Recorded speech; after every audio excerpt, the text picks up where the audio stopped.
Hey learners, hope you all are doing well. Welcome back to my sessions. Guys, previous 2 sessions में हमने 35 MCQs complete किए, right? तो continuing with that, हमारा target है 100 MCQs, isn't it guys? तो उन्हीं MCQs को आज के सेशन में आगे बढ़ाते हैं. I'm sure आप लोग सब ये MCQs enjoy कर रहे हैं. काफ़ी लोगों ने ये MCQs ट्राई करके भी देखे रहेंगे, राइट और नो? क्लियर?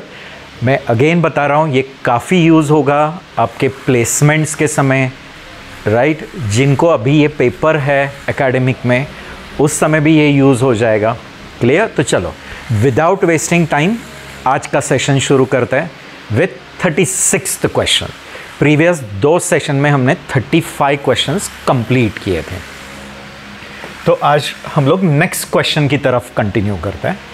36th क्वेश्चन देखो, एकदम सिंपल क्वेश्चन है. s इक्वल टू एक स्ट्रिंग दिया है एंड हमने जस्ट एक कैपिटलाइज नाम की मेथड कॉल की है. ओके, कैपिटलाइज ये स्ट्रिंग क्लास की मेथड है. ओके, तो किसने इन्वोक किया है वो कैपिटलाइज को? एक स्ट्रिंग ऑब्जेक्ट ने. s is a object of string. Capitalize का काम क्या है कि ईच वर्ड के पहले लेटर को अपर केस में कन्वर्ट कर देगा, गेटिंग, एंड बाकी सबको लोअर में. ठीक है? ओके, तो इसका काम क्या है समझ में आया? Capitalize. Okay, then what it is going to do? It is going to convert. Okay, ऐसे ही अपर नाम की मेथड भी है, ऐसे ही लोअर नाम की मेथड भी है. ओके, ऐसी ही टाइटल नाम की मेथड भी है. ओके, तो इसका काम क्या है? पूरे स्ट्रिंग में ईच वर्ड का पहले लेटर को अपर करना है एंड बाकी सबको लोअर करना है. एंड याद रखना, स्ट्रिंग के जितने भी मेथड्स है, अपर है, लोअर है, टाइटल है, कैपिटलाइज है, स्वैप केस है, मेनी अदर, रिप्लेस है, ये सब याद रखना कभी भी ओरिजिनल स्ट्रिंग को मॉडिफाई नहीं करता है. ये हमेशा न्यू स्ट्रिंग ला के देगा. Okay, it will always give you a new string. It will never modify the original string. I hope it is clear. तो इस केस में ये ए कैपिटल होने वाला है, बी सी स्मॉल रहेगा, एंड डी ई एफ के केस में डी वैसे भी कैपिटल है, ई एफ स्मॉल हो जाएगा. तो that is D option. Isn't it? Just we will check this. I'll change the color. Okay, option number D आपको चाहिए तो मैं इसका डेमोन्स्ट्रेशन भी दिखा देता हूँ. देखो, अपने आइडल एनवायरनमेंट में ही ले लेते हैं. s equal to, okay, suppose हम इधर हेलो वर्ल्ड लेते हैं, HELLO स्मॉल कर देता हूँ, वर्ल्ड का WORLD something like that. Okay, इधर देखो, s डॉट अपर अगर लिखते हो तो ये पूरा ही अपर केस में कन्वर्ट हो जाएगा. s डॉट लोअर करते हो तो पूरा लोअर केस में. बट याद रखना, अपनी ओरिजिनल स्ट्रिंग वैसे के वैसे ही रहेगी. ये हमेशा एक कॉपी स्ट्रिंग लाके देता है, एक न्यू स्ट्रिंग लाके देगा. s dot capitalize. ठीक है, देखो, s dot capitalize what it will do. Okay, मैंने एक छोटा सा मिस्टेक बताया. s डॉट कैपिटलाइज क्या करेगा? पूरे सेंटेंस का फर्स्ट लेटर अपर करेगा एंड बाकी पूरा लोअर. एंड जो मैं एक्चुअली बता रहा था वो एक्चुअली टाइटल के बारे में है. गेटिंग? तो very sorry for that. Just make the changes. Okay, title actually क्या करता है? ईच वर्ड का पहला लेटर अपर करेगा और बाकी सब लोअर. एंड कैपिटलाइज करेगा पूरे सेंटेंस के पहले लेटर को अपर, बाकी सब लोअर. ठीक है, तो देखो ये ऐसा है. तो हेलो वर्ल्ड दिख रहा है, H कैपिटल और बाकी पूरा लोअर में कन्वर्ट हुआ. एंड सेम अगर मैं टाइटल लिखा रहता था, ठीक है, तो कैन यू सी, हेलो का H कैपिटल, वर्ल्ड का W कैपिटल, बाकी पूरा लोअर. तो just will make that correction. Very sorry for that. Okay, तो हम लोग ये क्वेश्चन का ये करेक्शन कर लेते हैं. तो करेक्शन ये है, it is not this option, it is this option. Okay, a capital होगा और बाकी पूरा lower. Okay, I hope guys you are going to make note of that. Okay जो मैंने एक छोटा सा गलती बता दिया, बट इसके साथ मैंने चारों मेथड्स बता दिया, अपर, लोअर, टाइटल एंड कैपिटलाइज। चलो now without wasting time quickly हम लोग अगले क्वेश्चन को जाता है, क्योंकि हमें maximum number of questions cover करने, हमारा टारगेट है 100 क्वेश्चंस का। क्यों? क्योंकि मुझे बाकी और भी चीज़ें आपको लेकर आनी है। abundant of things I want to share with you guys। हम लोग को कुछ चीज़ें पाइथन के जो मशीन लर्निंग में लगेंगे, जो एनालिटिक्स में लगेंगे, तो वो चीज़ें भी आपको लाके दिखानी है, सिखानी है, जो आपके लिए यूज़फुल होगा।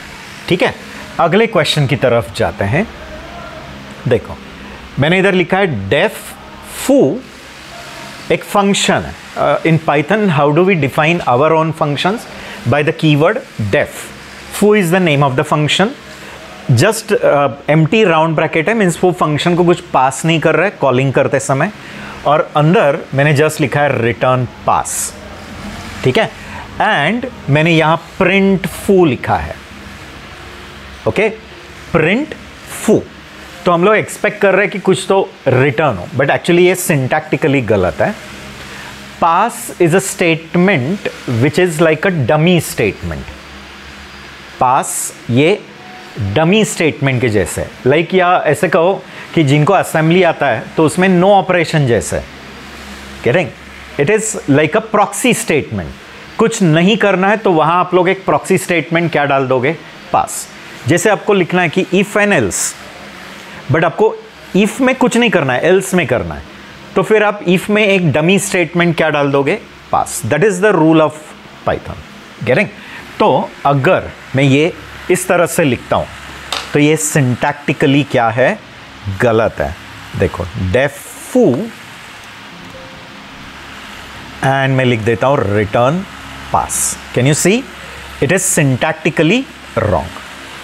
तो रिटर्न सिर्फ लिखना है या सिर्फ पास लिखना है? Return pass is wrong. Getting guys?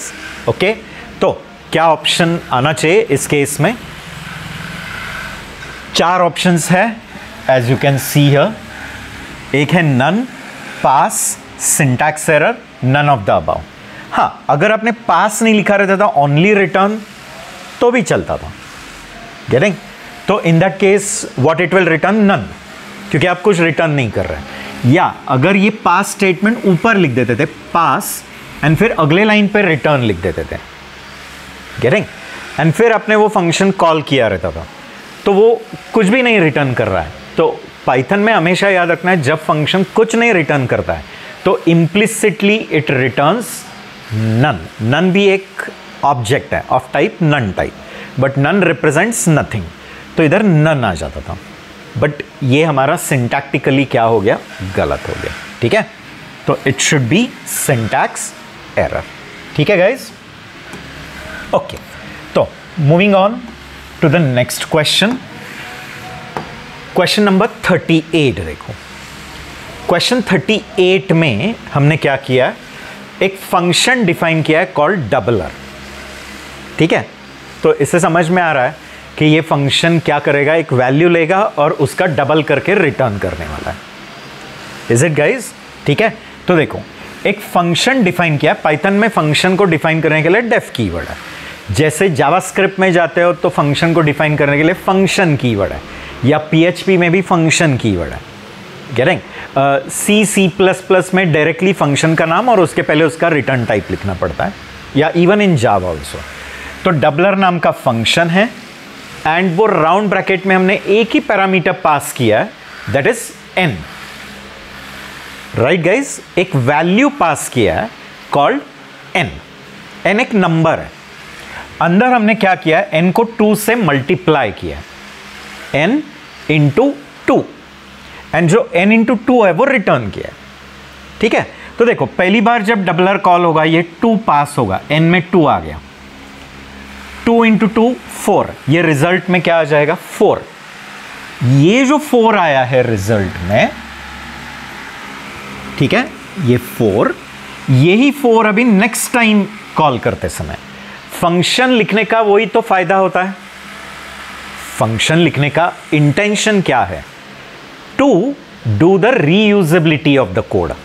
जो भी कोड हम लिखते हैं वो कोड हमें अगेन अगेन यूज करने मिलना चाहिए। कोड रिडंडेंसी बढ़ाना नहीं है। कोड रिडंडेंसी में समझाना, वही लॉजिक आप 10 बार लिख रहे हो, गेटिंग? इंस्टेड ऑफ दैट वो लॉजिक एक ही बार किस में लिख दो, फंक्शन में, एंड फिर वो फंक्शन चाहिए उतनी बार आप क्या करो, कॉल करो। रीयूजेबिलिटी होता है, गेटिंग क्लियर? रियल लाइफ में भी मॉम, जो स्मार्ट मॉम्स होते हैं वो देखो करते रहेंगे ऐसे काम, गेटिंग? वही चीज़ अगेन अगेन करने की जगह पे वो एक ही बार करके रखते हैं एंड फिर दे यूज इट, राइट और नो? जो वर्किंग मॉम्स वगैरह रहता है तो आपने देखा रहेगा कि पूरे हफ्ते में अगर उनको गार्लिक पेस्ट लगने वाला है, देन जिंजर पेस्ट लगने वाला है, तो every day they don't do, on Sunday they make and keep it so that it will be sufficient for whole week. They will not keep doing it again and again, getting? That is a smart work like. तो ये logic है, ये logic हम चाहिए उतनी बार रीयूटिलाइज कर रहे हैं। पहली बार 2 पास हुआ, n में 2 आ गया, 2 × 2 4 रिटर्न हुआ जो रिजल्ट में, अगेन डबलर कॉल किया, कितना पास किया, 4। ये जो 4 है वो वापस n में आया, 4 × 2 8, वापस डबलर, बट अभी 8 पास हुआ, ये 8 वापस n में आया, 8 × 2 16, रिजल्ट में कितना आया, 16। हमने प्रिंट क्या किया, result, that is 16, and do we have 16? Yes. Very simple question, ठीक है? जस्ट चेक करना था कि रिपीटेड कॉलिंग के समय कैसे वैल्यू पास हो रहा है, कैसे वैल्यू रिटर्न हो रहा है, ठीक है? पहली बार हमने एक hard coded value, constant value 2 पास की, वो 2 n में आया, 2 × 2 4, वो रिजल्ट रिटर्न हुआ जो रिजल्ट में कलेक्ट हुआ। वही 4 अपने वापस डबलर कॉल करते समय डबलर को अगेन कॉल किया है, ये लॉजिक वापस एग्जीक्यूट होगा। लॉजिक डिफाइन हुआ एक बार, एग्जीक्यूट हुआ कितनी बार, 3 time. That is the benefit of user defined functions, that you define the logic once and reutilize it as many times as you want by calling it that many times, ठीक है? तो ये जो 4 है वो जो पास होगा, वही 4 इधर n में आएगा, 4 × 2 8, वो रिटर्न हुआ, वो रिजल्ट में, वही रिजल्ट वापस पास किया, 8 × 2 16, रिजल्ट में 16 आया, वो रिजल्ट आपने प्रिंट किया। That simple, isn't it guys? Yes, I hope it is very much clear to you, ठीक है? Then we will move to next question। चलो, जितने ज़्यादा से ज़्यादा questions देखेंगे हम लोग उतना हमारे लिए फ़ायदे का है, right or no? As much knowledge as you can gain is useful for you only, right? Coming to this question, ठीक है? देखो, यहाँ पहले हम लोगों ने एक लिस्ट बनाया है और उसका रेफरेंस x में। अज्यूम करो कि ये एक लिस्ट है जिसमें वैल्यू 1 है, 2 है, 3 है। एक्चुअली वो 1 भी एक ऑब्जेक्ट है। Everything is a object in Python. Python is a pure object oriented. Python में प्रिमिटिव वैल्यूज भी जो है ना, लाइक इंट है, फ्लोट है, बुलियन है, ये भी ऑब्जेक्ट है, which is unlike in Java. Those who learn Java, you should know that there primitives are primitives only, they are never object। वो एक ड्रॉबैक है पाइथन का, क्योंकि हर एक चीज़ ऑब्जेक्ट में जब आता है तो मेमोरी ज़्यादा लगता है और वो ऑब्जेक्ट्स को मैनेज करने के लिए पाइथन वर्चुअल मशीन को बर्डन्स भी ज़्यादा होता है। Anyway, I will not go into that detail more. अभी देखो, ये एक लिस्ट है और ये लिस्ट का रेफरेंस किसके पास है, x के पास, isn't it guys? फिर लिखा है y = x। तो याद रखना, y = x जब होता है तो x की कुछ कॉपी नहीं बनती है और वो y में नहीं आती है। सिंपली x का रेफरेंस किस में आ जाएगा, यही रेफरेंस उठा के, तो y भी कहाँ रेफर करेगा, same list. It is like 2 keys of the same house. House एक ही है बट एक ही हाउस के 2 चाबियाँ हैं। गेटिंग? कीज, दोनों कीज एक ही घर के हैं तो आप किसी भी की से उस घर को एक्सेस कर सकते हैं, ठीक है? अभी हमने क्या किया है, y = 4 5 6। ऐसे सिचुएशन में क्या होगा, और एक लिस्ट क्रिएट होगा 4 5 6 और उसका रेफरेंस किस में जाके स्टोर किया, y में। तो y में जो पुराना रेफरेंस था वो लॉस हुआ, पुराना रेफरेंस इस लिस्ट का था ना, वो चला गया और उसमें ये नया लिस्ट का रेफरेंस आ गया। Getting guys? ठीक है? तो याद रखना इस ऑब्जेक्ट के कितने रेफरेंस काउंट थे, 2। जैसी इसमें दूसरा रेफरेंस आ गया तो इस ऑब्जेक्ट का एक रेफरेंस काउंट कम हो जाता है। एंड याद रखना जब भी किसी ऑब्जेक्ट का रेफरेंस काउंट 0 होता है तब वो object eligible for garbage collection होता है। एंड गार्बेज कलेक्टर भी एक पाइथन वर्चुअल मशीन का ही एक पार्ट होता है जिसका काम है कि ये सारे ऑब्जेक्ट्स जिनका रेफ काउंट 0 हो गया है उनको फ्री लिस्ट में डालना है सो दैट वो मेमोरी रीयूटिलाइज हो जाएगी। That is a different part. अभी इतना ही याद रखो कि ये नया रेफरेंस आ गया, पुराना रेफरेंस लॉस। अभी अगर हम प्रिंट x करते हैं तो भी x तो वो अपनी लिस्ट को प्रिंट रेफर कर रहा है, वो ये अपनी लिस्ट प्रिंट करेगा। And what is that list? 1 2 3। तो देखो प्रिंट x जब करते हो तो वो यही लिस्ट प्रिंट करेगा क्योंकि x थोड़ी चेंज हुआ था। x के अंदर वो घर का ही क्या है, चाबी है। y के अंदर हमने दूसरे घर की चाबी डाल दी। एंड ऐसे सोचो कि x एंड y ये की होल्डर्स है, घर में ऐसे हुक्स लगे हुए रहता है और एक आपके पास एक की होल्डर रहता है। कुछ लोगों के घर में एक लॉक का वो वुडन बनाया रहता है, किनके घर में वो की का ही एक ऐसे सिंबल रहता है अलग अलग, और उस पर बहुत सारे हुक्स रहता है जिस पे अलग अलग चीज़ों की चाबियाँ लटकाई रहती है। तो ऐसे ये एक x एक की होल्डर है, y एक की होल्डर है, दोनों में एक ही घर के डुप्लीकेट थे, बट बाद में हमने y में दूसरे घर का डाल दिया। बट x तो अपने ही घर को रेफर कर रहा है। तो जब प्रिंट x करोगे ये अभी भी यही प्रिंट होगा, दैट इज 1 2 3। ओके गाइज, ठीक है। ये कॉन्सेप्ट तो समझ में आया, इसको और ज़्यादा अभी इलैबोरेट करने की ज़रूरत नहीं है। जस्ट हम मूव करते हैं अगले क्वेश्चन की तरफ, that is question number 40। Okay, अभी इसमें थोड़ा रिकर्शन का कंसेप्ट है। Recursion means function giving call to itself, recursive functions. अगर आपको रिकर्शन एंड रिकर्शन के ऊपर डिटेल चाहिए, you can go to our YouTube channel. इधर यूट्यूब चैनल का लिंक है, उस पर एक प्रॉपर लेसन है ऑन रिकर्शन। एंड फिर रिकर्शन कैसे चलता है, फिर रिकर्शन के कुछ एग्जाम्पल्स है, रिकर्शन के लिए क्या क्राइटेरियाज होता है कि एवरी रिकर्सिव फंक्शन के गुड क्वालिटीज़ होता है। तो 2 पार्ट होता है, एक होता है एक basis part. Basis part means वो कंडीशन जिसके वजह से रिकर्शन रुक जाएगा, एंड दूसरा होता है आइटरेटिव पार्ट जिसमें वो फंक्शन अपने आप को कॉल कर रहा है अगेन, बट वो इस तरह से अपने आप को कॉल कर रहा है कि वो इवेंचुअली बेस की तरफ जा रहा है, बेस के पास जा रहा है, दूर नहीं जा रहा है। It is going near to base. Okay, तो इतना ही याद रखो, जब फंक्शन अपने आप को ही कॉल करता है तो उसको हम क्या कहते हैं, रिकर्सिव फंक्शन। ओके गाइज, तो इधर देखो एक फू नाम का एक फंक्शन लिखा है जिसको 2 वैल्यू पास किया है, एंड हमने अंदर चेक किया है। देखो कि अगर a 0 हो गया है तो b को रिटर्न करो। a अगर क्या हुआ है 0 देन रिटर्न b। इसका मीनिंग ऐसे है, that is return b if a equal to 0, otherwise give call to foo again. Means वो प्रॉब्लम ने ही अपने ही छोटे वर्जन के प्रॉब्लम को पैदा किया है, बर्थ दिया। A problem has given birth to a problem only. The main problem and the smaller problem type is same. देखो मेन प्रॉब्लम फू है एंड छोटा प्रॉब्लम भी फू ही है, सिर्फ उसको जो पैरामीटर्स है वो बदल गए हैं, बट वो इस तरह से बदला है कि वो नियर टू बेस की तरफ जा रहा है। ठीक है, तो इसका कॉलिंग सीक्वेंस कैसे होगा देखो। ठीक है, पहली बार जब फू कॉल हुआ है, देखो प्रिंट फू 2050।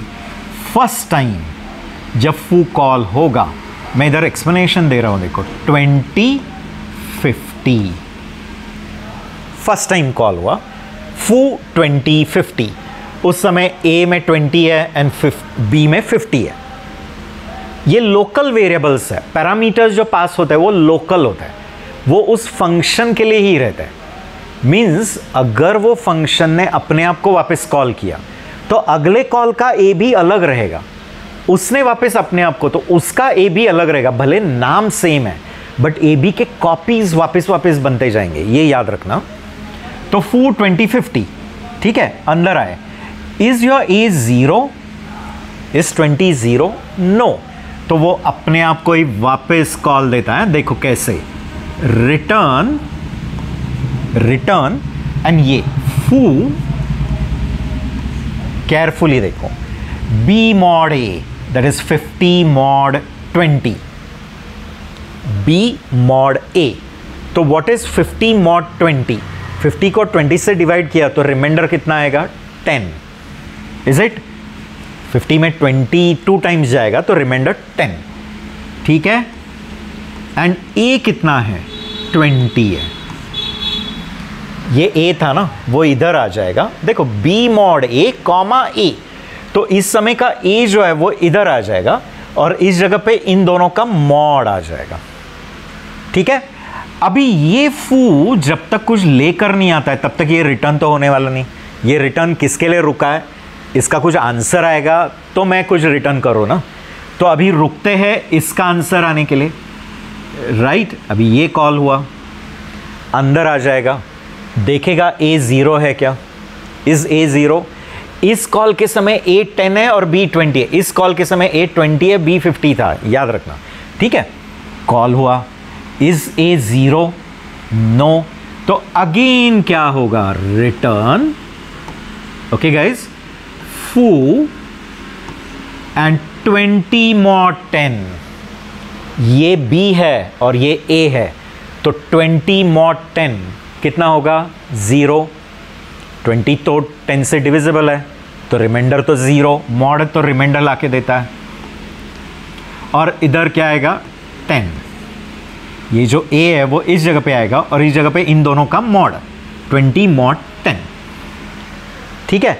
अगेन ये रिटर्न इसका आंसर आने के लिए रुका है। जब वो आंसर आएगा तो ही मैं रिटर्न करूंगा। तो वापस ये रुका है इसका आंसर आने के लिए। ये फू कॉल हुआ, ठीक है गाइस। चलो मैं दूसरा कलर ले लेता हूं। ये जैसे ही कॉल होगा, अब बताओ, इस समय ए 0 है, ए इज 0 मीन्स हम कौन से केस को पहुंच गए? Base condition. Base condition means that condition where the recursion will stop. जब रिकर्शन रुकता है तो वापस जाने का प्रोसेस शुरू हो जाता है। means it will just go back to the place where it is called, that will again go back to the place where it is called।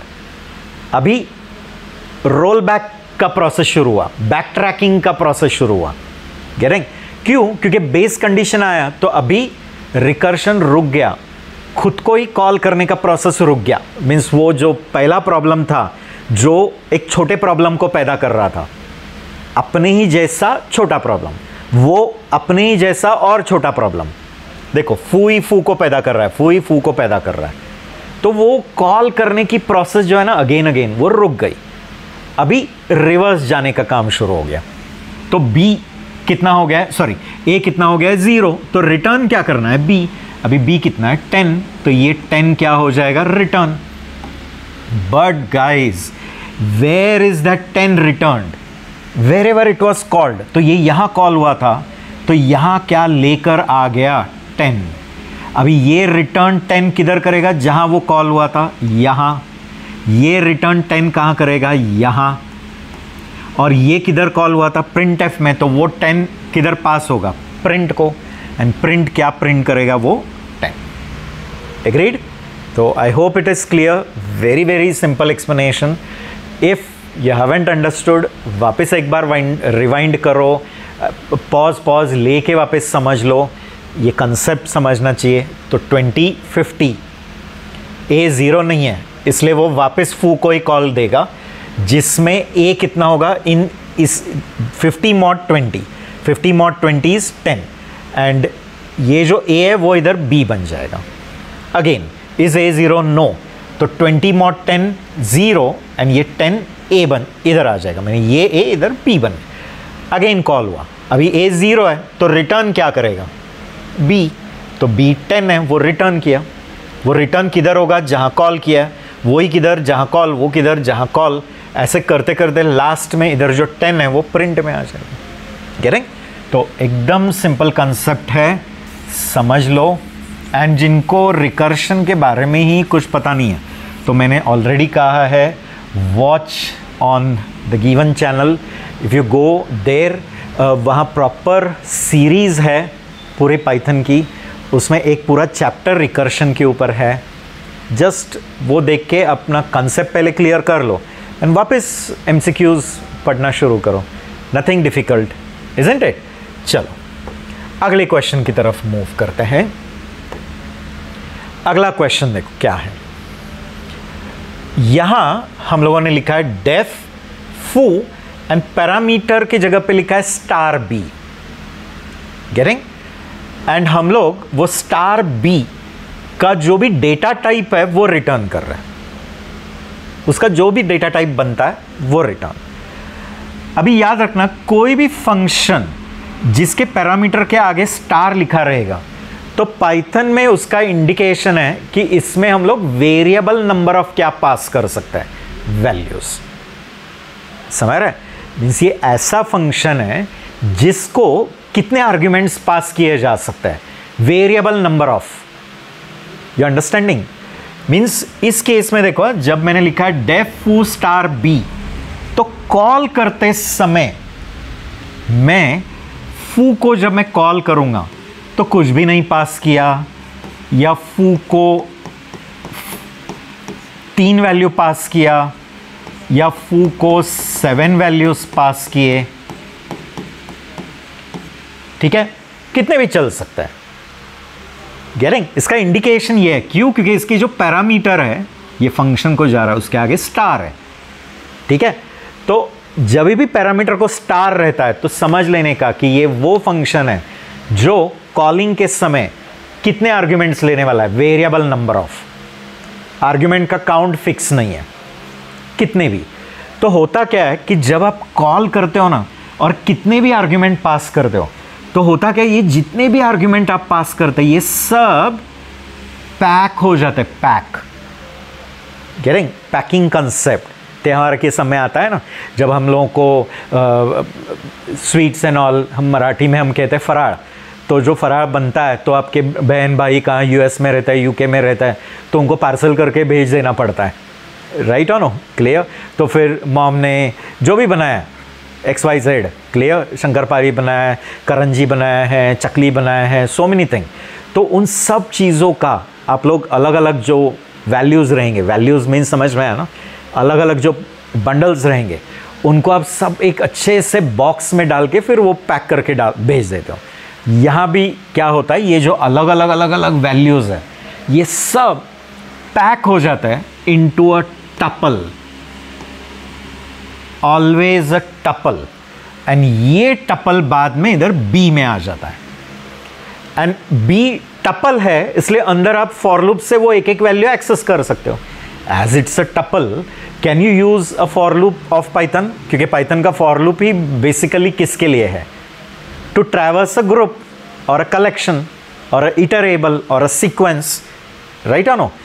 तो इन शॉर्ट मुझे बताओ, भले हमने इधर कॉल करते समय कुछ भी नहीं पास किया तो भी ये पैरामीटर के आगे स्टार है, मीन्स ये बी का डेटा टाइप क्या रहेगा?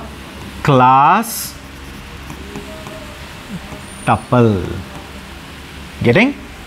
ओके, तो जब वो क्लास टपल, ये जो स्ट्रिंग है ये रिटर्न कर देगा, और वो ये हमने प्रिंट किया, तो इसमें से क्लास लिस्ट आएगा, क्लास टपल आएगा, नन आएगा, या syntax error.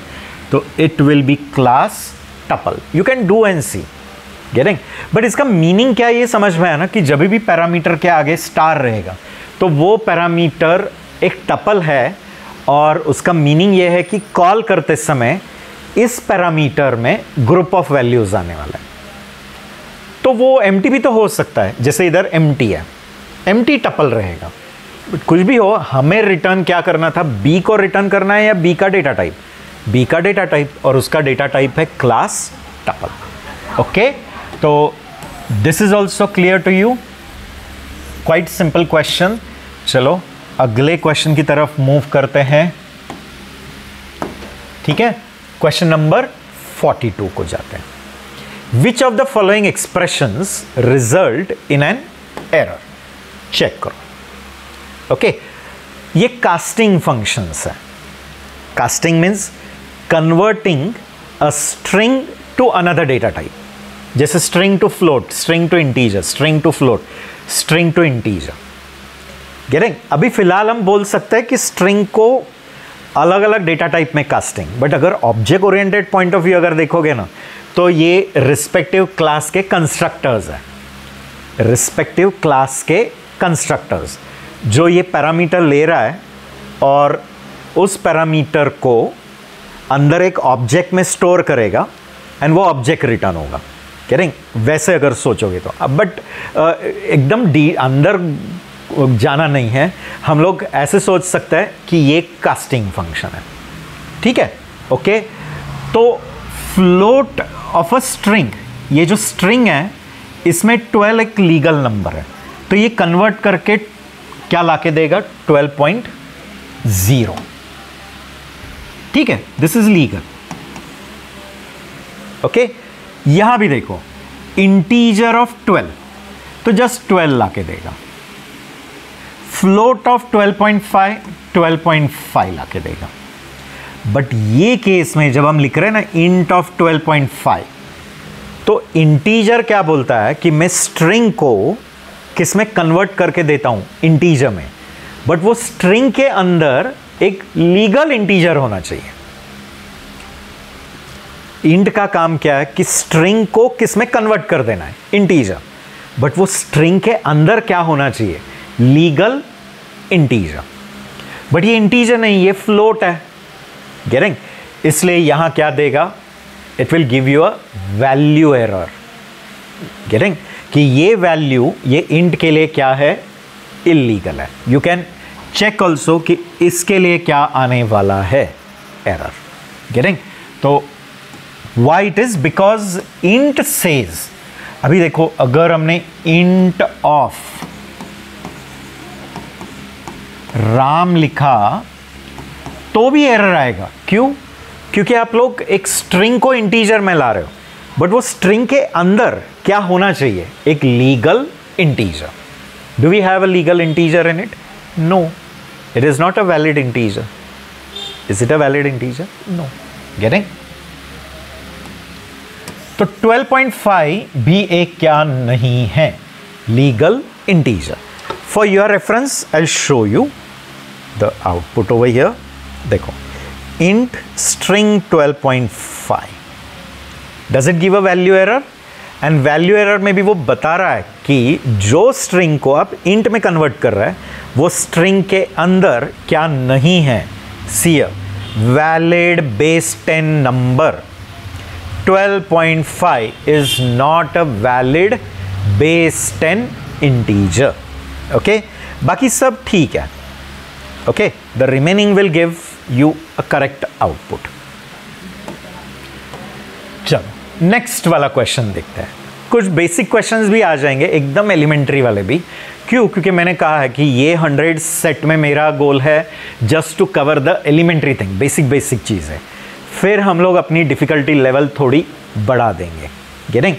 We will be coming with problem solving sessions also.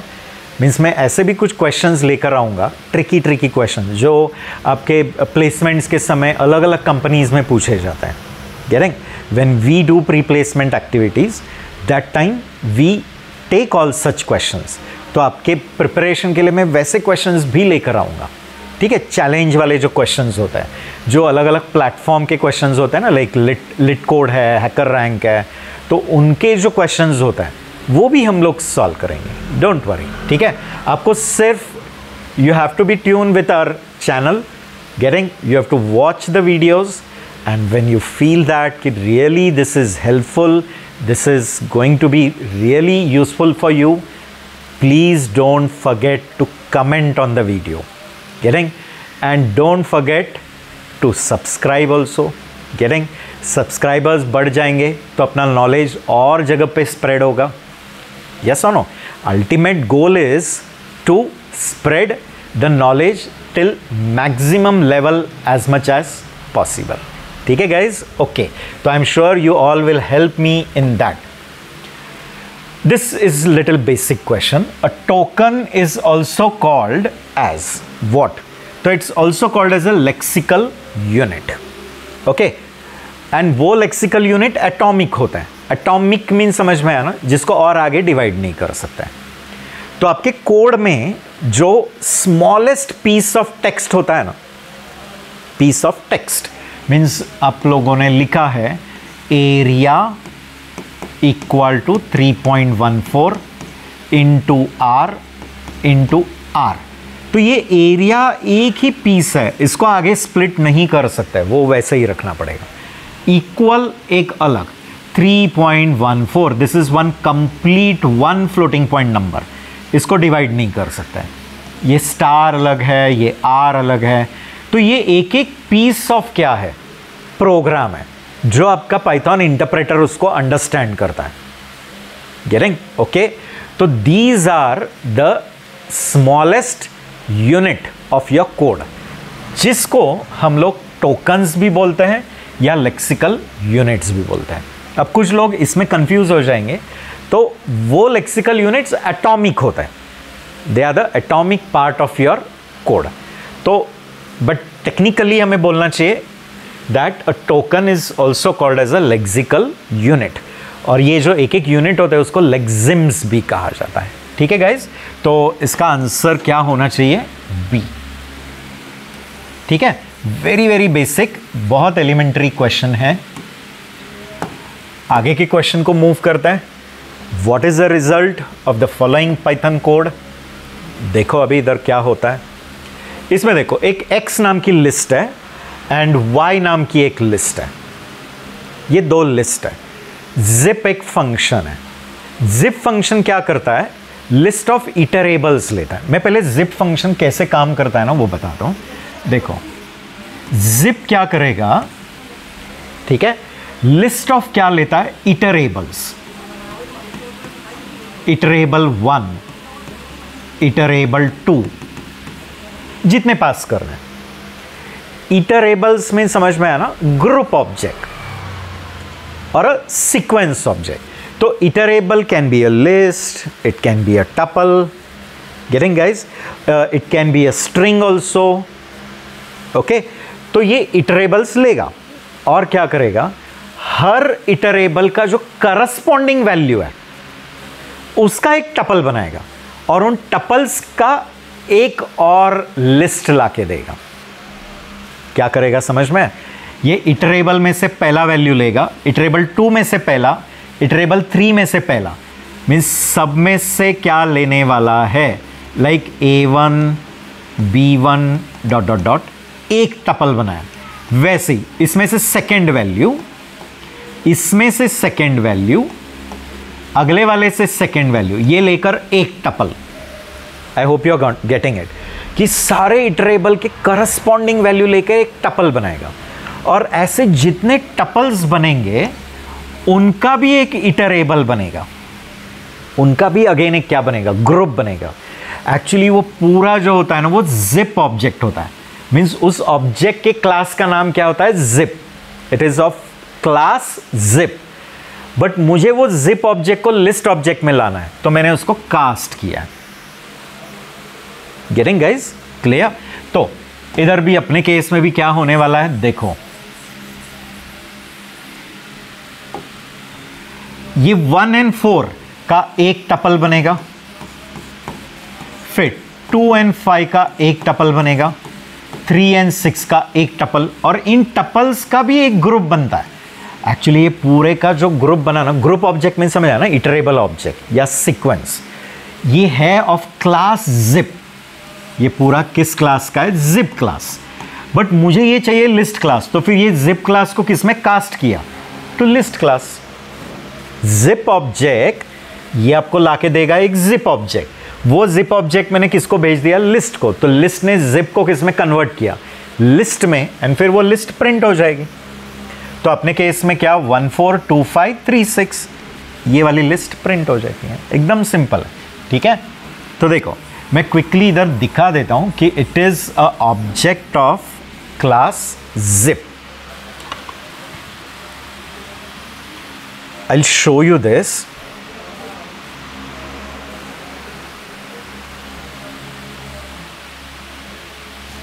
अब ये आउटपुट देख सकते हैं। मैं x इक्वल टू 1 2 3 रखता हूँ, y इक्वल टू 4 5 6 रखता हूँ, एंड जब मैं zip x कॉमा y बोलता हूँ तो एक्चुअली उसने क्या किया है, करस्पॉन्डिंग लेकर उनका टपल्स बनाया, एंड फिर वो टपल्स का एक क्या बनाया, ग्रुप ऑब्जेक्ट बनाया। बट वो ग्रुप ऑब्जेक्ट किस क्लास का है, जिप क्लास। बट उसको अगर मैंने लिस्ट क्लास में कन्वर्ट किया ना, ये जिप ऑब्जेक्ट जो आ जाएगा वो जिप ऑब्जेक्ट ला के देगा, उसको मैं लिस्ट में कन्वर्ट कर देता हूं। तो देख रहा है, you get a list object where these corresponding tuples are there. 3 list भी भेज सकता था, तो तीनों का फर्स्ट, तीनों का सेकंड, तीनों का थर्ड लेके टपल बनता था। गेटिंग? तो hope it is clear, quite simple it is. ठीक है, तो अगले क्वेश्चन को जाता है। तो इसका आउटपुट मुझे लगता है क्लियर है। अगला वाला क्वेश्चन देखो, एकदम सिंपल क्वेश्चन है। एक डेफ फू नाम का फंक्शन है, एंड जिसको एक a पैरामीटर पास किया है, और अंदर हमने वो a को ही 10 से बढ़ा दिया है। Plus equal is same as, plus equal is same as a is equal to a plus 10। तो a एंड 10, a का पुराना वैल्यू और 10 ऐड हो जाएगा, और जो नया ऑब्जेक्ट बनेगा वो वापस a में आएगा, एंड फिर वो आपने रिटर्न किया। ठीक है, फिर बार नाम का भी एक फंक्शन लिखा है जिसमें उसका अपना लोकल वैल्यू है x, दैट इज 5। उसने फू को कॉल किया जिसको x पास किया। ठीक है, और उसने जो कुछ रिटर्न किया है वो y में आया। वो y को ये वाला x क्या किया, ऐड, एंड फिर वो प्रिंट किया। ठीक है, हम ऑर्डर से जाते हैं, एंड फिर बार यहां कॉल हुआ है।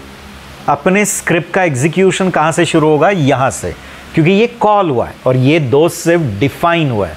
रिमेंबर, वो सिर्फ क्या हुए हैं, define. Unless and until you call it, it is not going to get executed. जब तक वो कॉल नहीं होता है तब तक वो क्या नहीं होने वाला है, एग्जीक्यूट।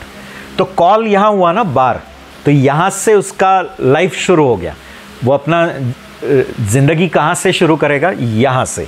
देखो अभी बार, कंट्रोल कहां आने वाला है, यहां से बार को। बार के अंदर x की वैल्यू कितनी है, 5।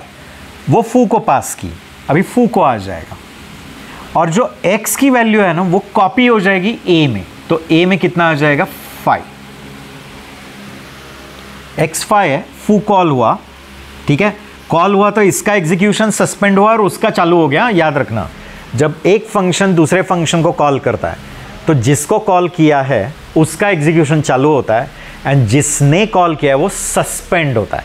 सस्पेंड मीन्स टाइम बीइंग के लिए वो कुछ नहीं कर रहा है, क्योंकि अटेंशन उसके पास चला गया। कंट्रोल यहाँ आया, x5 था वो a में आया। अब बताओ 5 + 10 15, वो वापस a में ही रखा, तो a कितना हो गया, 15। वो रिटर्न हुआ, वो रिटर्न हुआ, तो वो रिटर्न हुई जो वैल्यू है वो इसमें आ जाएगी ना, 15। राइट नो, x5 था वो 5 पास हुआ, वो यहाँ आ गया। a में 5 + 10 15, वो वापस a में। अभी a 15 है, बट वो 15 रिटर्न हुआ। वो वापस जब आएगा तो आते समय 15 लेकर आएगा। वो 15 किस में आ गया, y में। अभी x + इक्वल टू y, तो x 5 है, y 15 है। 5 + 15 20, वो x में, x कितना हो गया, 20। वो 20 प्रिंट हुआ, एंड ये भी ख़त्म हुआ, यहाँ आ जाएगा। तो टोटल क्या प्रिंट हुआ, 20। तो 15 20 25 30, इसमें से क्या प्रिंट होगा, 20। तो मुझे लगता है समझ में आया। पहले बार कॉल यहाँ आ गया, उसका लोकल वैल्यू x5 है, फिर बार सस्पेंड फू कॉल। बट जब फू के पास जाएगा तो जाते समय x की वैल्यू लेकर जाएगा, कितनी, 5। वो a में आ गई, a में ही कितना ऐड किया, 10। तो 5 में 10 15, वो 15 रिटर्न किया, वो वापस आया, वो आते समय 15 जो लेकर आएगा वो y में, आने के बाद हमने x एंड y को ऐड किया, तो x 5 है, y 15 है, 15 एंड 5 20, x में ही रख दिया और वही x प्रिंट किया एंड वो ख़त्म, बैक। क्लियर? तो very very basic question it was, but again it was about functions, that how functions are called, how values are passed, how values are returned, getting उसी concept पे ये question. चलो ये next वाला बताओ अभी, ठीक है? You will tell me the next question. ये माई लिस्ट है, इसमें वैल्यूज कितना है 1 2 3 4 5, ओके। अभी याद रखना है कि माई लिस्ट में से 1 से लेकर 4 तक, ठीक है? तो ये 0 है, ये 1 2 3 एंड 4। हमेशा याद रखना जब भी स्लाइसिंग कॉन्सेप्ट होता है ना, slicing, okay, start and and, उसमें एंड कभी भी इंक्लूसिव नहीं, एक्सक्लूसिव। तो 1 से लेकर 4 मीन्स इतना ही, ठीक है? इतने वैल्यूज की अगेन एक डुप्लीकेट लिस्ट बनेगी। You understanding? मीन्स पहले एक लिस्ट तो थी हमारे पास, ओके, क्या है? 1 object, 2 object, 3 object, 4 object, 5 object. इन ऑब्जेक्ट्स की एक क्या है? लिस्ट अवेलेबल है हमारे पास, 0 index, 1 index, 2 index, 3 index, 4 index. इसका रेफरेंस किसके पास है? My list. अभी हमने क्या किया, इसमें से 1 से लेकर 4 तक, मीन्स ये 3 वैल्यूज की एक अलग कॉपी लिस्ट बनाई, जिसका रेफरेंस वापस किस में है? इन तीनों का रेफरेंस किस में आ जाएगा? और एक लिस्ट में आएगा, गेटिंग? 0 1 2, जो कितना है? New list. You understanding guys? ये 5 ऑब्जेक्ट्स इसमें थे, उसमें से 1 से लेकर 4 तक, 4 एक्सक्लूड, इन 3 ऑब्जेक्ट्स की अगेन एक न्यू लिस्ट बनी और वो न्यू लिस्ट का रेफरेंस न्यू लिस्ट के पास है। अभी हमने क्या किया? न्यू लिस्ट में अपेंड 6 किया, तो ये जो न्यू लिस्ट है इसमें मैंने एक किसको ऐड किया? 6, ठीक है? एंड फिर मैं दोनों लिस्ट का लेंथ प्रिंट कर रहा हूं, तो ये लिस्ट का लेंथ कितना है? कितने एलिमेंट्स है? 5, और उसमें से हमारे 3 ही आए थे, उसमें ये एक ऐड हुआ, तो इसका लेंथ कितना हो जाएगा? 4। उधर से वो 3 वैल्यूज ही इस लिस्ट में आए ना, तो इस लिस्ट में ये 3 ही वैल्यूज है, उसमें मैंने एक 6 अपेंड कर दिया, वो उतने पार्ट की जो कॉपी लिस्ट बनी थी ना उसमें 6, तो अभी इसमें कितने एलिमेंट आए? 4, तो 4, तो दोनों का लेंथ कितना है? 5 4। The option is B. Getting? तो होप क्लियर। तो ये लिस्ट में 1 से लेकर 4 तक, 4 एक्सक्लूड, इतने एलिमेंट्स की एक न्यू लिस्ट बनी। फिर वो न्यू लिस्ट में अपने 6 अपेंड किया, फिर दोनों लिस्ट का लेंथ देखा, ओरिजिनल लिस्ट का लेंथ 5 ही रहेगा, और इस लिस्ट में वो 3 वैल्यू प्लस 1, दैट इज 4, तो 5 एंड 4। लेंथ मीन समझ में आया? नंबर ऑफ एलिमेंट्स, ठीक है? सारे क्वेश्चन समझ लो, एक एक करके ये ईच एंड एवरी क्वेश्चन आप वॉच करो, करके देखो अपनी मशीन पे, श्योर आपका कॉन्फिडेंस बढ़ेगा, ठीक है? एंड आपको डाउट रहेगा, sure comment, okay? We are there to help you, okay? अगला क्वेश्चन मूव करते हैं। नेक्स्ट क्वेश्चन देखो, डेफ फू, ओके, इसको पास किया है एक पैरामीटर, बट उसको एक डिफॉल्ट वैल्यू दी है। इसको हम कहते हैं फंक्शंस विद डिफॉल्ट वैल्यू।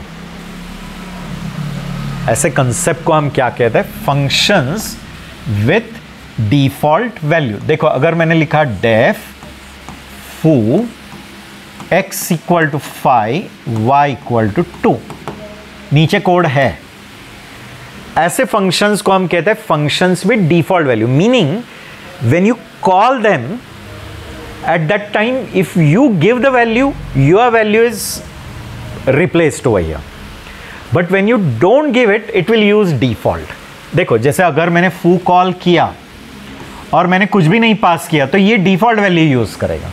अगर मैंने लिखा foo 10 एक ही वैल्यू तो 10 5 की जगह पे जाएगा, बट दूसरा दिया नहीं है तो वो डिफॉल्ट 2 ले लेगा। एंड अगर मैंने लिखा foo 7,9 तो ये दोनों वैल्यू इस जगह पे आएंगे। तो अभी वो डिफॉल्ट नहीं, क्योंकि हमने पास किया है explicitly. When we have explicitly given it will use that value, but when you don't pass it will take which value? Default. ठीक है, बट अभी पाइथन का कंसेप्ट देखो आप। बट अगर आप डिफॉल्ट वैल्यू पास करें, बट वो भी एक लिस्ट है। डिफॉल्ट वैल्यू कौन है? एक लिस्ट। लिस्ट में समझा ना, एक ग्रुप ऑब्जेक्ट है। तब इसका बिहेवियर कैसे है वो भी केयरफुली समझ लो। हाँ देखो, सी पहले मैंने क्या कॉल किया? Print foo। Did I pass anything? No. तो will it use this default value? क्या है वो default value? Empty list. List है बट एम्प्टी लिस्ट। तो अंदर वो एम्प्टी लिस्ट में क्या ऐड कर देगा? 1। और वो एम्प्टी लिस्ट में 1 ऐड की हुई वो लिस्ट रिटर्न हो गई। तो अभी आपकी लिस्ट में कितने वैल्यूज हैं? That is 1। Okay guys, but जब सेकेंड टाइम आप foo कॉल करते हैं तो अभी ये डिफॉल्ट नहीं लेगा। क्यों? क्योंकि वो डिफॉल्ट क्या था? एक लिस्ट था। ठीक है, तो उसमें जो अपेंड किया हुआ है ना वो लॉस नहीं होता, वो वैसे ही रहेगा। तो सेकेंड टाइम जब foo कॉल करोगे तो यहां आते समय x क्या नहीं है? Empty list. x में क्या है? वो 1 है। अगेन उसमें क्या ऐड करेगा? 1 एंड वो रिटर्न। तो अभी जो नया लिस्ट रिटर्न होगा उसमें क्या रहेगा? 1 एंड 1 रहेगा। Getting?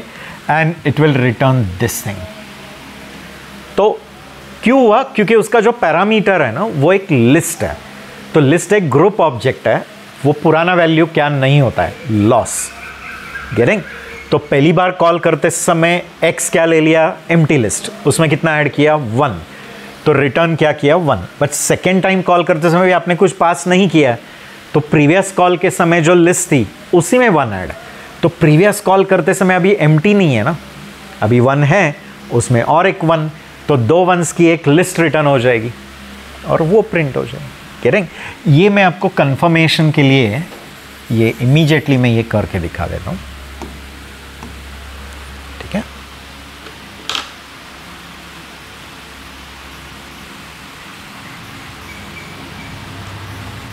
you can see this or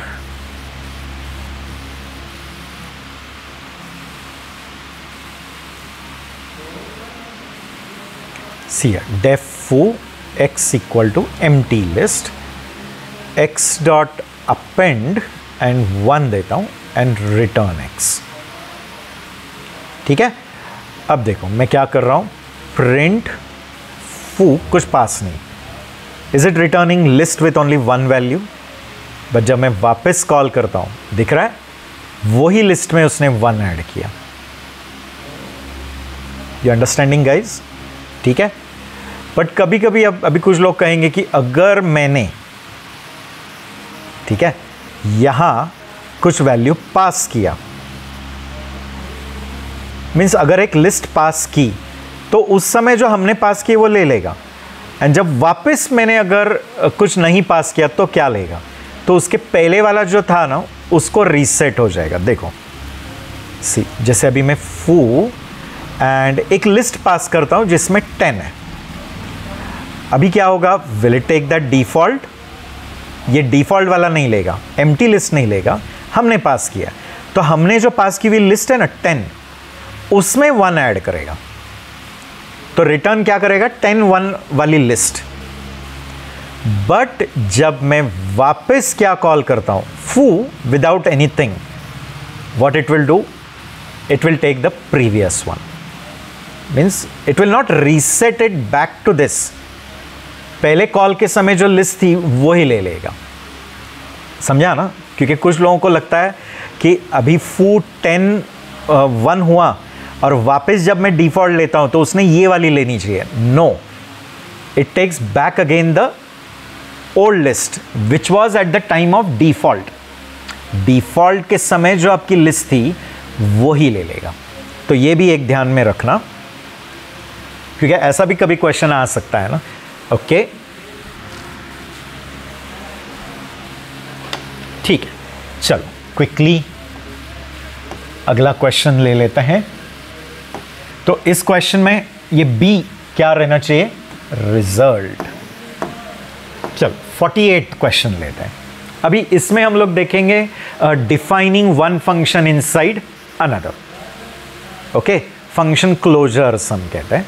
okay, तो it is defining one function inside another. देखो कैसे, आपने एक आउटर नाम का क्या लिखा है, फंक्शन, उसको कुछ वैल्यू पास किया, उसके अंदर और एक फंक्शन डिफाइन किया, फंक्शन के अंदर function define, which is possible only in scripting languages like JavaScript, PHP, Python, but means जो लूजली टाइप लैंग्वेजेस होता है ना, उनमें ही ये पॉसिबल है। Strict type languages don't support such thing, that is defining one function inside another. C++ में ये possible नहीं है। बट एनीवे, देखो, एक आउटर फंक्शन डिफाइन किया, उसको एक वैल्यू पास किया, उसके अंदर और एक फंक्शन डिफाइन किया called as inner. And inner क्या करता है कि उसको आया हुआ वैल्यू और उसके आउटर को आया वैल्यू दोनों का मॉड रिटर्न कर रहा है। बट याद रखो, ये जो इनर फंक्शन है, ठीक है, वो आउटर के अंदर डिफाइन किया है, बट अभी तक कॉल नहीं किया है। तो क्या करता है, ये जो आउटर है ना, ये इनर का सिर्फ ऑब्जेक्ट रिटर्न कर रहा है, मीनिंग वो फंक्शन का सिर्फ नाम रिटर्न कर रहा है। एंड पाइथन में याद रखना, फंक्शन का नाम भी एक ऑब्जेक्ट है ऑफ टाइप फंक्शन। ठीक है, तो देखो f इक्वल टू आउटर 5, तो ये जो 5 है वो आ गया x में। ठीक है, आउटर को ये 5 पास किया, वो x में, बट आउटर ने रिटर्न क्या किया है, ये जो फंक्शन हमने डिफाइन किया ना अंदर जो इनर फंक्शन, वो फंक्शन का ऑब्जेक्ट ही रिटर्न किया, जो किस में आया, f में। तो याद रखना, f and inner are one and the same thing. You understanding? Inner जिस फंक्शन का नाम है वो ही कौन है, f है। तो जब मैं f ऑफ 3 लिख रहा हूं, is same as writing inner of 3। You understanding? जब मैंने f ऑफ 3 लिखा, मीन्स मैं f नाम का क्या कॉल कर रहा हूं, फंक्शन, जिसको 3 पास कर रहा हूं। तो जब मैं f ऑफ 3 लिख रहा हूं, तो एक्चुअली f में कौन सा ऑब्जेक्ट ही आया है, इनर ऑब्जेक्ट। मीन्स इनर का जो रेफरेंस है वही किस में आया, f में। तो writing inner of 3 is same as writing f of 3, क्योंकि वही इनर रिटर्न हुआ जो किस में आ गया, f में आ गया। You understanding? अभी f ऑफ 3 जब होगा तो 3 किस में आने वाला है, y में। ठीक है, 3, और x कितना था, 5। आउटर कॉल करते समय पास कितना किया था, आउटर ऑफ 5, x में कितना था, 5। अब 5 mod 3 कितना होगा, 2 रिमाइंडर, राइट ऑन हो, वो रिटर्न हो गया। देखो रिटर्न 5 mod 3, तो वो जो रिटर्न होगा 5 mod 3 दैट इज 2, वो प्रिंट होगा। गेटिंग? बट इतना याद रखना कि आप ये जो इनर नाम का फंक्शन है वो डायरेक्टली आउटर के बाहर नहीं कॉल कर सकते थे। क्यों? क्योंकि इनर आउटर के अंदर है, तो उसका स्कोप आउटर के अंदर ही है। तो अगर आपको वो इनर को आउटर के बाहर एक्सेस करना है, तो आपको वो रिटर्न ही करना पड़ेगा। मीन्स हमने उसकी चाबी रिटर्न कर दी, किसको, किसी और को। अपने घर की चीज़ें हमें ही एक्सेसिबल है, बट कभी कभी आपको चाहिए कि वो नेबर को भी एक्सेसिबल, तो वो नेबर तभी एक्सेस कर पाएगा जब आप अपने घर की चाबी उनको देंगे ना। तो जब आप चाबी उनको हैंड ओवर करते हैं, तो now they are also able to access our house. तो देखो ये अंदर का जो इनर है, जब आप वो रिटर्न करता है, तो बाहर हमने वो f में कलेक्ट किया। तो जब मैं f ऑफ 3 लिख रहा हूँ, मीन्स एज गुड एज मैंने क्या लिखा, इनर ऑफ 3। तो इनर ऑफ 3, तो y में 3 आ गया। ठीक है, बट वो f जब हमने मिलाया था, एक्वायर, तो वो किसके कॉल से एक्वायर किया था, f आउटर के। तो आउटर को जो 5 पास किया था वही क्या रहेगा आपका, x रहेगा। You understanding? क्लियर? तो 5 mod 3 कितना आ जाता है 2, वो रिटर्न, वो प्रिंट। ठीक है, this is enclosed function and this is enclosing function. हाँ, याद रखना, एनक्लोज्ड कौन है, इनर, एंड कौन उसको एनक्लोज कर रहा है, आउटर। ठीक है, याद रखना y ये इनर का लोकल है, y किसका लोकल है, इनर का, x किसका लोकल है, आउटर का, बट वो इनर को एक्सेसिबल है, उसको हम नॉन लोकल कहते हैं। Non locals means locals of outer but accessible to inner. देखो अंदर हमने एक्सेस किया ना, इसका लोकल वेरिएबल इसके अंदर एक्सेस हुआ, तो ऐसे वेरिएबल्स को हम क्या कहते हैं, non locals. Non locals means locals of outer but accessible to inner. बाहर वाले फंक्शन का वो लोकल है बट अंदर वाले फंक्शन को वो एक्सेसिबल है, उसको हम कहते हैं नॉन लोकल। ठीक है, चलो, तो ये कंसेप्ट भी क्लियर है। अगला वाला क्वेश्चन देखते हैं। देखो, ठीक है, ये क्वेश्चन में देखो हमने क्या किया, एक ए नाम की लिस्ट है, वो ए लिस्ट को ही टपल में कन्वर्ट कर दिया एंड उसका रेफरेंस ए में ही लाया, एंड फिर आप लोग क्या कर रहे हो, टपल की 0th वैल्यू को 2 से रिप्लेस, जो कि हो ही नहीं पाएगा। क्यों? क्योंकि टपल की खासियत है कि tuple is a immutable sequence. List and tuple internally same है, लिस्ट भी एक सीक्वेंस ऑफ एलिमेंट्स है, टपल भी एक सीक्वेंस ऑफ एलिमेंट है, दोनों पे एक्सेस करने का टेक्निक सेम है, दोनों पे स्लाइस ऑपरेशन वैसे ही चलता है। सिर्फ इतना ही है कि लिस्ट क्या है, म्यूटेबल है, एंड म्यूटेबल होने के कारण उस पर काफ़ी ऑपरेशंस हो सकता है, पुश है, पॉप है, रिमूव है, अपेंड है, एक्सटेंड है, इंसर्ट है, ये कुछ भी चीज़ें किस पे नहीं चल सकती है, टपल पे, क्योंकि tuple is immutable. Okay guys, तो हमने गलती से क्या किया, लिस्ट को टपल में लाया एंड फिर टपल के 0th वैल्यू को किस, इधर वो टपल में कन्वर्ट हुआ ना, 1 2 3 4 राउंड, एंड आप ये 0th प्लेस पे क्या रखने की कोशिश कर रहे हो, 2, जो करके ही नहीं देगा, it will give you error, getting type error. It will say that assignment operation is not allowed on tuple, क्योंकि A क्या है, एक टपल है। ये काम नहीं करते थे अगर, तो ठीक है, इट इज अलाउड। ये जो 0th प्लेस पे है ना 1, वो किससे रिप्लेस हो जाएगा, 2, एंड फिर आप जब प्रिंट करके देखोगे तो it will give you 2 2 3 4, getting, but this is not going to happen in which case, in our case. ठीक है, अपने केस में क्या आने वाला है, टाइप एरर, क्योंकि टपल क्या होता है, इम्यूटेबल। इम्यूटेबल मीन्स उसको चेंज नहीं कर सकते हैं। ठीक है, चलो अगला वाला क्वेश्चन देखो, क्वाइट सिंपल है। बहुत लोगों को इनिशियली देखने पर क्या लगता है कि 0.1 plus 0.2 is 0.3, 0.3 is equal to 0.3, तो आंसर शुड बी ट्रू। ये डबल इक्वल है, double equal to means comparison वाला इक्वल है, सिंगल इक्वल मीन्स असाइनमेंट।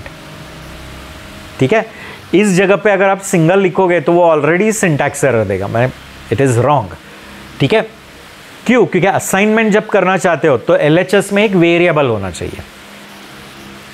तो इस केस में देखकर हमें लगता क्या है कि ये दो वैल्यूज आप कंपेयर कर रहे हो, तो इसका वैल्यू आने वाला है 0.3, इसका भी आ जाएगा 0.3, गेटिंग।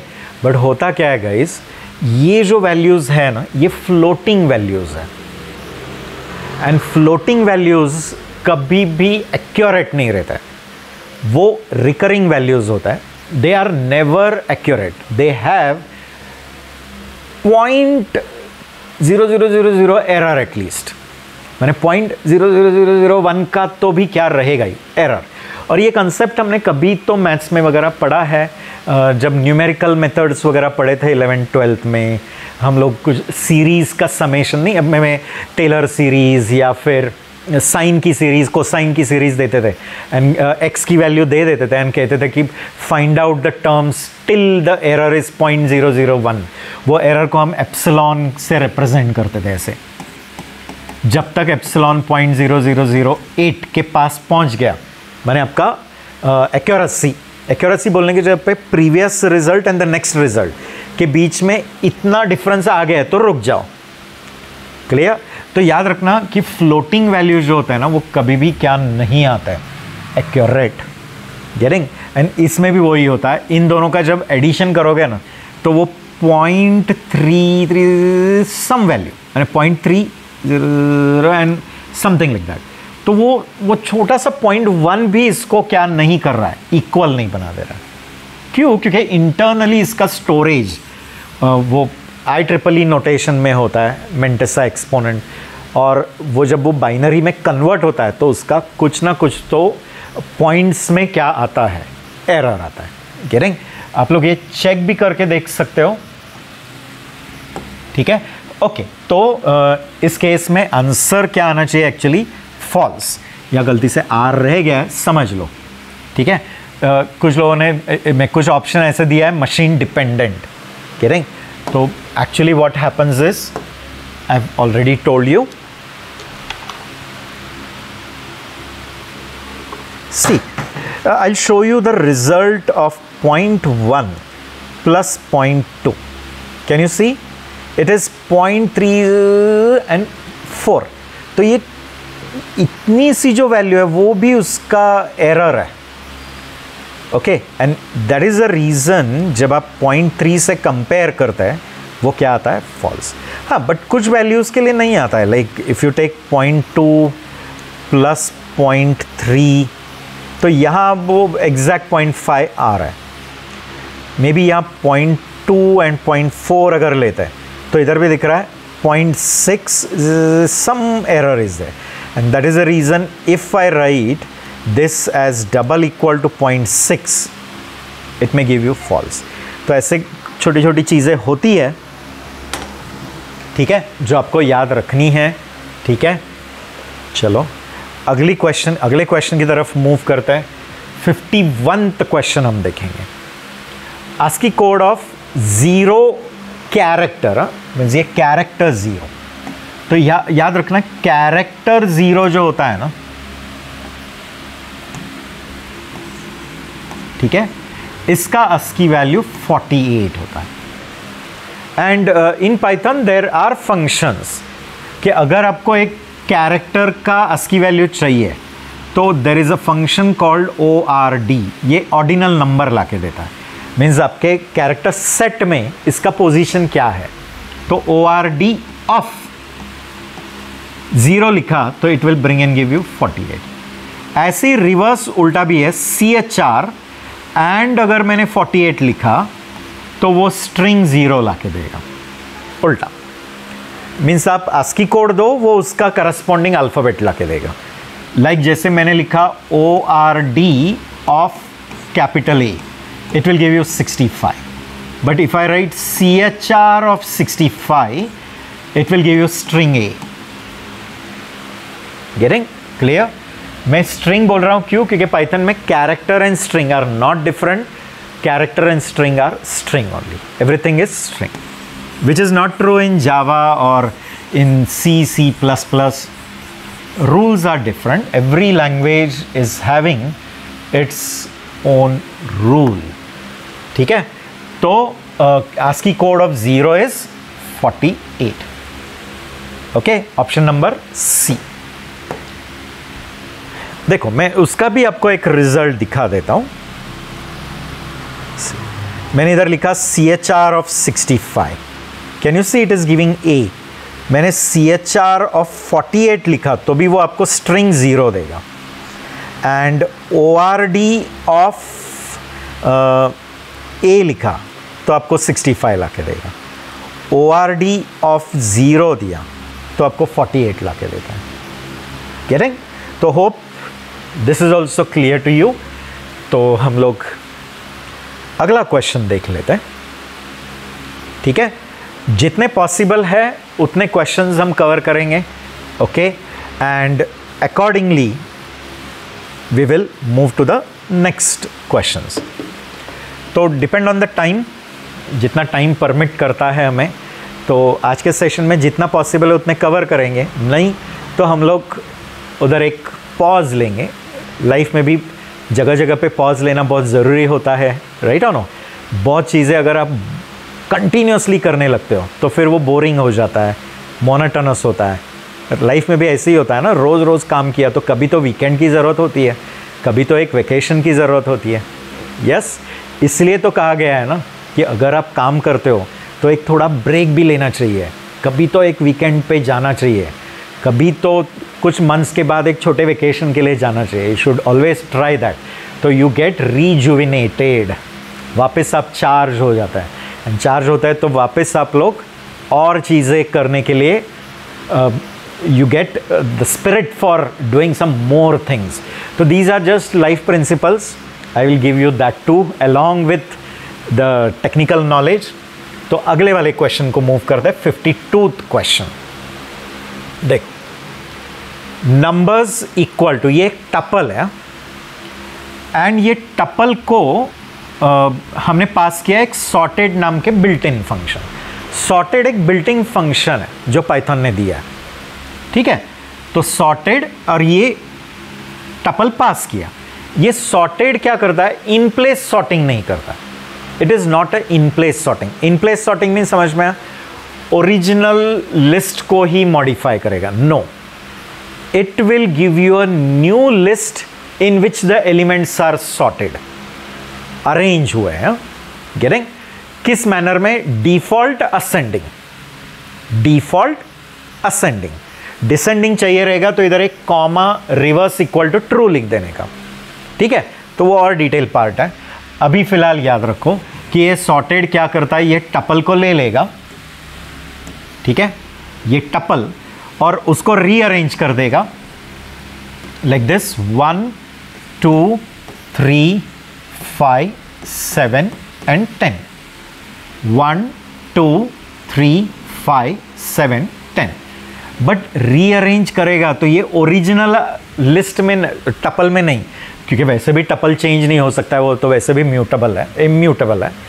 तो एंड सॉर्टेड हमेशा याद रखना है क्या नहीं करता है, इन प्लेस सॉर्टिंग नहीं, वो एक दूसरा लिस्ट बना के ला के देगा।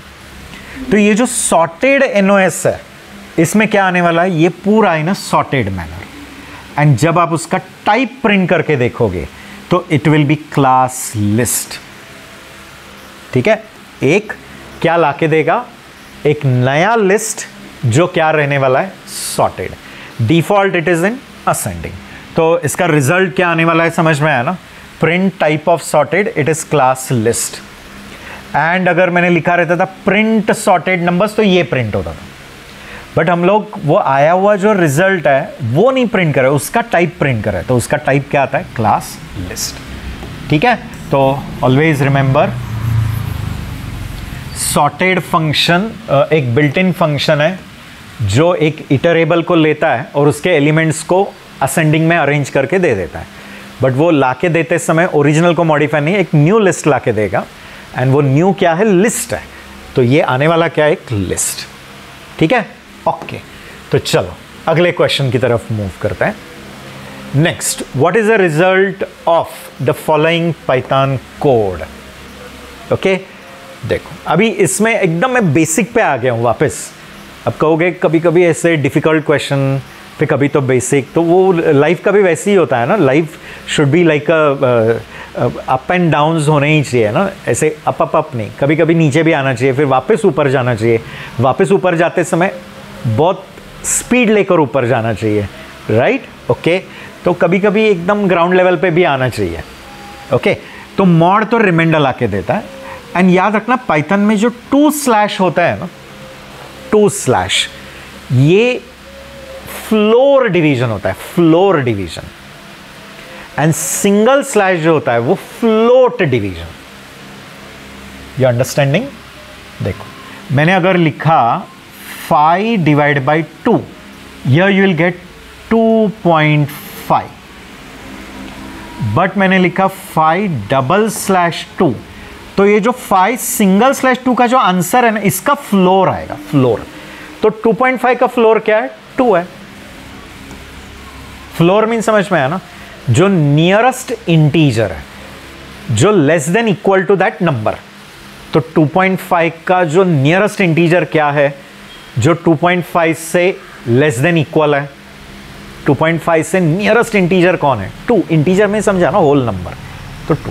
हाँ, बट याद रखना इसी सिचुएशन में अगर ऐसा लिखा है -5/2 तो आंसर इज -2.5, बट -/2 के समय आएगा -3, नॉट -2, क्योंकि -2.5 का नियरेस्ट इंटीजर कौन है? -3, नॉट -2, क्योंकि -2 ये -2.5 से ज़्यादा है एंड -3 ये -2.5 से कम है। तो हमें क्या चाहिए? नियरेस्ट इंटीजर जो उस वैल्यू से लेस देन इक्वल है। ओके, वो याद रखो। ठीक है, चलो वो पार्ट तो समझ में आ गया आपको। अभी फिलहाल ये वाले केस में आता है, तो ये मॉड एंड ये जो डिव है इनका प्रेसिडेंस सेम होने के कारण वो लेफ्ट टू राइट जाएगा। तो 16 mod 15, 16 mod 15, A 16 है, B 15 है, तो ये मॉड करने पर रिमाइंडर कितना आएगा? 1। ठीक है, 1/16, क्वोशंट कितना आएगा? 0। अगर आपने 1/16 लिखा रहता तो पॉइंट 0 पॉइंट समथिंग आता था। ठीक है, और उसका फ्लोर क्या आएगा? नियरेस्ट इंटीजर जो इस वैल्यू से लेस देन इक्वल है, कौन? 0। तो you should get answer what? 0, not 0.0, it is 0। Okay guys, ठीक है। चलो अगला क्वेश्चन की तरफ मूव करता है। Okay, I am excited to tell you more and more questions. अभी आता है यहाँ, इसमें याद रखना पाइथन ये कॉन्सेप्ट को बोलता है multiple assignment. It is called as multiple assignment, but actually ये जो मल्टीपल असाइनमेंट है वो प्रोग्रामर के लिए कन्वीनियंट है। बहुत इजी लगता है ना, लेफ्ट को लिस्ट लिखो, राइट को अगेन लिस्ट लिखो। मैंने राइट को एक लिस्ट ऑफ वैल्यू दो, लेफ्ट को एक लिस्ट ऑफ वेरिएबल, बराबर करस्पॉन्डिंग वैल्यू उसमें जाके कॉपी हो जाएगा। बट इंटरनली पाइथन को ज़्यादा ओवरहेड है इस केस में। ये पूरा जो चीज़ होता है ना वो पहले एक टपल में कन्वर्ट होता है एंड फिर वो टपल अनपैक होता है अलग अलग वेरिएबल्स में। You understanding? तो वो ओवरहेड है, though it is a convenience to the programmer but internally it is a burden. इसलिए परफॉर्मेंस जावा का पाइथन से बेटर होता है। गेटिंग? ठीक है, ये क्लियर है। ओके, ये वैल्यूज़ गए। अभी पाव फंक्शन जो होता है ना वो क्या करेगा? x 3 वैल्यू दिया है, तो what it will do is it will do x raise to y, raise to means double star, and x raise to y का जो भी आंसर आएगा उसका मॉड z लेने वाला है। रूल है वैसे, वो पावर फंक्शन ही वैसे करता है कि पावर को जब 3 वैल्यू भेजते हो तो वो first raise to second and whatever answer come mod third. तो अपने केस में क्या आने वाला है बताओ? अभी 10 raise to 20, okay, and mod क्या आएगा? 30। ओके, तो what should be the reminder? Tell me. Is it like okay 20 बहुत ज़्यादा हो गया, ठीक है। अगर मैं ले लेता हूँ 10^2 कितना आएगा? 100। 10 रेज टू 100। 100 मॉड 30 कितना आएगा? 10। इज इट राइट और no? Is it going to be 10? And if it is 3 तो 1000 होगा, बट 1000 मॉड 30 भी क्या आएगा? 10 ही आएगा। कुछ भी करो, एंड में क्या आने वाला है? 10। करके देखो, अगर आपने 1000 मॉड 30 किया तो भी 10 आएगा, 10,000 मॉड 30 किया तो भी रिमाइंडर क्या आने वाला है? 10। Getting clear? I hope you understanding. तो रिमाइंडर कितना रहना चाहिए? 10। ठीक है, तो any power you take, any power to the anything to the power 10. Okay, see, I'll give you a quick demonstration also for your convenience. तो 10 raised to 10 mod 30 कितना है?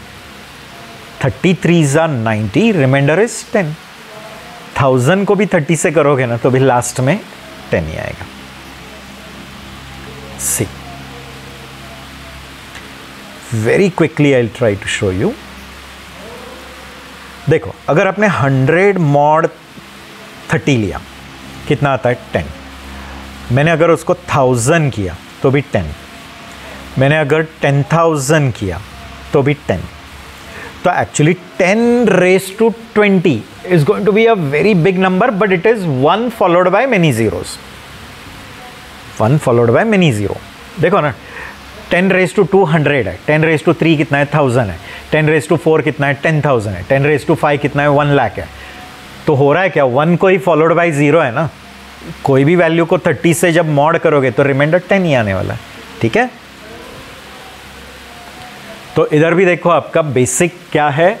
मैथमेटिक्स। आप मैथ्स में कितने परफेक्ट है ये सब प्रूव करता है। एंड इसलिए मैं हमेशा बताते रहता हूँ, those who are good in maths they are good in logic and they are good in programming. Getting means अगर आपको प्रोग्रामिंग वर्ल्ड में घुसना है तो आपका कोर क्या होना चाहिए? Means you should be originally कीन टुवर्ड्स मैथमेटिक्स। गेटिंग, कुछ लोगों ने किया रहेगा career without having a programming knowledge, but वो बहुत समय तक सरवाइव नहीं होता है।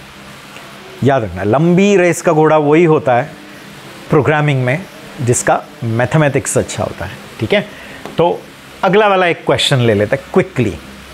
देखो, 0.1 प्लस 0.2 जस्ट नाउ हमने देखा था, तो इसमें क्या हो रहा है? 0.1 प्लस 0.2, आंसर 0.3 नहीं आता है, 0.3 एंड देन समवेयर लास्ट 4 और 1 समथिंग, तो it doesn't come exactly same.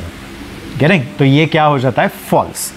But ये वाला जो केस है ना, 0.2 plus 0.2, the answer comes as what? 0.4। इसमें एरर नहीं आता है। गेटिंग, देखो 0.2 plus 0.2, is there any error? No. And as there is no error, this comes out to be same, 0.2 plus 0.2, 0.4, 0.4 equal to 0.4, true. So is it answer B? False, true. Okay, चलो और एक question लेते हैं। What is the result of the following Python code? ठीक है, यहां देखो, अभी हमने क्या किया है? D1 एक क्या है? डिक्शनरी है, एंड D2 एक क्या है? डिक्शनरी। डिक्शनरी है ये दोनों, की वैल्यू की वैल्यू की वैल्यू की वैल्यू, ये दो डिक्शनरीज। अभी हमने क्या किया? डिक्शनरीज का भी एक डिक्शनरी बनाने गए, डिक्शनरी का डिक्शनरी।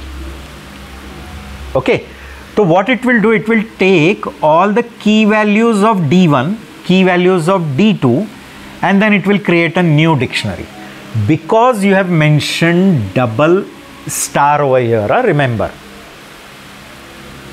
ठीक है, अगर आपने ये डबल स्टार नहीं लिखा रहता था तो क्या होगा? वो जस्ट वो दो डिक्शनरी का एक सेट बना देगा। ये एक डिक्शनरी, ये एक डिक्शनरी और दो डिक्शनरी का एक सेट।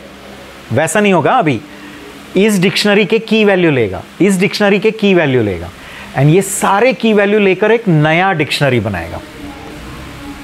ठीक है, 1:1, 2:4, 3:6, क्योंकि ये डबल स्टार से प्रिसीडेड है। ये रूल है पाइथन के सिंटैक्सेस है। तो now if you would have dropped that 2 stars ना, then what would have happened? It will create just a set of 2 dictionary. But now it is not creating a set of 2 dictionary, it is creating a dictionary of dictionaries. Means it is taking the elements of that dictionary and creating a bigger dictionary. तो इस dictionary के की value लिए, इस dictionary के की लिए, and एक नया डिक्शनरी बना लिया। तो कौन आना चाहिए? ये सी। ठीक है गाइज, ओके। तो ये वाला क्वेश्चन भी क्लियर है। ठीक है, then one more question will take, ये वाला केस। यहां देखो, ओके, ये रब करना भूल गया। Okay guys, till 56th question we have completed. Now for today's session we will take pause till here only. In the next session one more will be the last one to end up with this 100 MCQs series. ठीक है, तो अगले session में हम लोग जो बचे हुए क्वेश्चंस हैं वो कंप्लीट करेंगे, ठीक है। तो see you in the next session, but till then do all these questions, watch it, share it with your friends, okay? And if you have not subscribed to the channel, do that, comment on it, and don't forget to like the videos, ठीक है? Thank you.